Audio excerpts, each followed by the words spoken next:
अचानक लड़के को गलती से किसी ने टक्कर मार दी थी। उसके हाथ में रखा हुआ हॉकाई दुर्भाग्य से जमीन पर गिर गया। उसे उम्मीद नहीं थी कि हॉकाई के टुकड़े एक सुनहरे दस्ताने की तरह उसकी आंखों में जा घुसेंगे।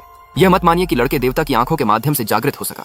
वह केवल अपनी आंखों से ही वस्तुओं के किसी भी विवरण को आसानी से देख सकता था। लड़के को एहसास हुआ कि वह अमीर बनने वाला है, तो अगले ही पल वह एक स्टॉल की तरफ भागा।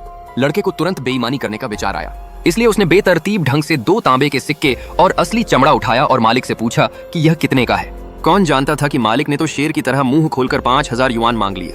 लड़के ने सुना कि मालिक को जरूर नहीं पता होगा कि वह पदयात्रा छड़ी असली है, इसलिए लड़के ने तुरंत 500 की कीमत लगाई। मालिक, जिसने पूरे दिन दुकान नहीं खोली थी, तुरंत मान गया। लेकिन जवान आदमी जानता था कि उसे एक बड़ा सौदा मिला है और फिर वह पैसे लेकर एक बड़ी एंटीक की दुकान पर बेचने गया। मालिक की पत्नी ने देखा कि जवान आदमी इतना सुंदर है कि उसके पास केवल 50,000 तांबे के सिक्के थे और उसने उसे 100,000 युआन दे दिए। हालांकि जवान आदमी ने हार नहीं मानी और तुरंत मालिक की पत्नी से कहा कि उसके मैनेजर पर लगी 1000 युआन की घर की कीमत वाली चीज वास्तव में एक असली उत्पाद है और उसका बाजार मूल्य लगभग 100,000 युआन होना चाहिए।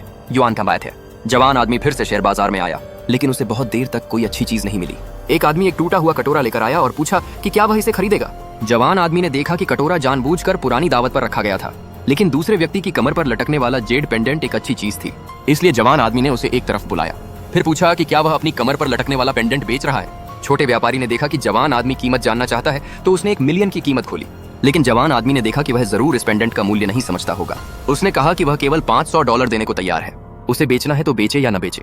छोटे व्यापारी ने देखा कि वह जाने वाला है, वह फिर भी आज्ञाकारी हो गया। पार्ट 2 के लिए कमेंट करें।